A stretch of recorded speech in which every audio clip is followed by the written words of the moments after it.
Pensa só, uma nação inteira, recém-formada, preparada por quase um ano ao pé de uma montanha sagrada. Eles receberam leis, organização e uma promessa. Quer dizer, tudo estava perfeitamente alinhado para uma jornada de sucesso. Mas o que acontece quando, poucos dias depois de começar a caminhada, tudo começa a dar terrivelmente errado? É exatamente nessa história que a gente vai mergulhar. Uma história sobre a preparação divina e o colapso humano que veio assim, quase que imediatamente. Então, depois de quase um ano recebendo as leis, se organizando, o povo de Israel já não era mais só um bando de escravos fugitivos. Agora, eles eram de fato uma nação. E para guiar essa nação, Deus providenciou um sinal bem visível, constante. Uma nuvem que ficava sobre o acampamento, mostrando a sua presença e, claro, a direção a seguir. Essa primeira parte da jornada é toda marcada por essa liderança sobrenatural. A direção vinha, literalmente, da presença visível de Deus. Mas olha, não era uma nuvem qualquer, né? Era a chamada nuvem da Shekinah, a manifestação da glória de Deus.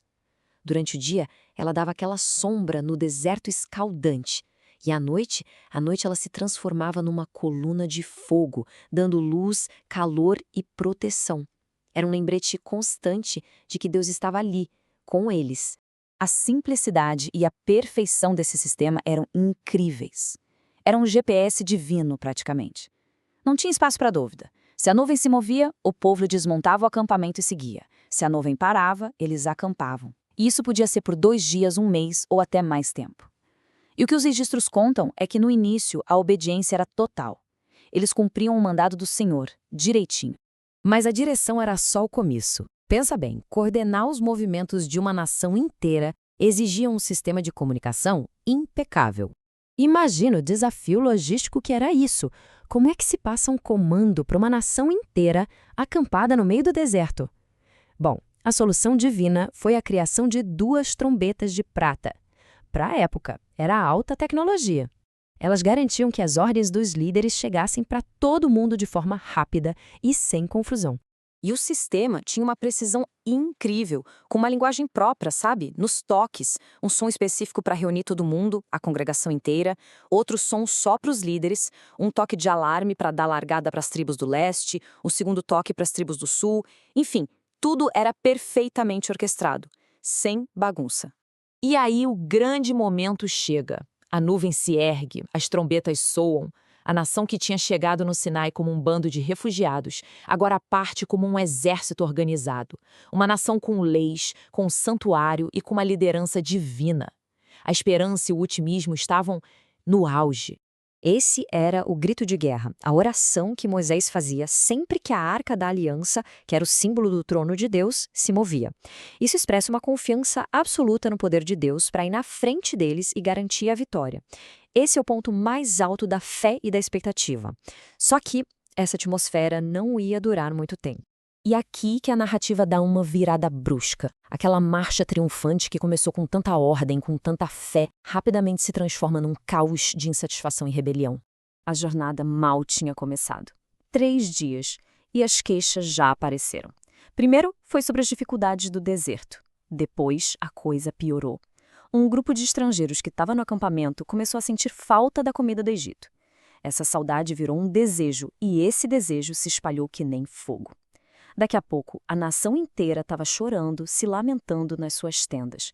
E a base da reclamação revela algo muito profundo. Eles estavam desprezando a provisão milagrosa de Deus, o maná, que caía do céu toda manhã. E o que eles queriam? A comida que eles tinham como escravos no Egito. Eles lembravam dos peixes, dos pepinos, dos melões, das cebolas, a dieta da servidão. E aqui está o ponto central da história. A questão não era só fome. Eles estavam romantizando o passado, esquecendo completamente dos chicotes, da opressão, para lembrar só do sabor da comida. É uma clássica mentalidade de escravo. Preferiu o conforto familiar da servidão aos desafios e às responsabilidades da liberdade de verdade com Deus.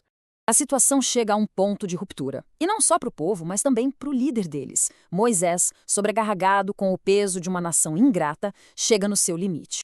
Essa é uma das orações mais angustiantes da Bíblia. Moisés se sente tão esmagado pela tarefa que ele pede a Deus para tirar a vida dele. Ele simplesmente não vê saída.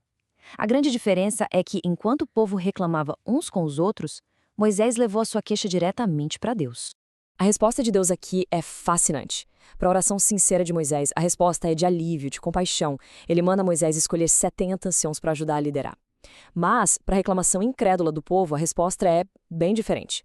Deus diz que vai dar carne para eles sim, não por um dia ou dois, mas por um mês inteiro, até eles sentirem nojo. E a promessa se cumpre de um jeito assustador. Um vento do mar traz uma quantidade inimaginável de codornizes para o acampamento. O povo, dominado pela gula, passa o dia e a noite recolhendo as aves. Mas o texto diz que, antes mesmo de engolirem, enquanto a carne ainda estava entre os dentes deles, uma praga terrível atingiu o acampamento e muita gente morreu. Aquele lugar recebeu um nome para servir como um memorial eterno do que aconteceu. Kibrot Hatavá, que quer dizer as sepulturas do desejo. O nome meio que carimba a lição. Os desejos egoístas e a rejeição da provisão de Deus os levaram diretamente para a morte. Conseguir o que eles queriam se tornou a sua própria ruína. E assim, essa narrativa tão antiga nos deixa com uma pergunta muito atual, não é?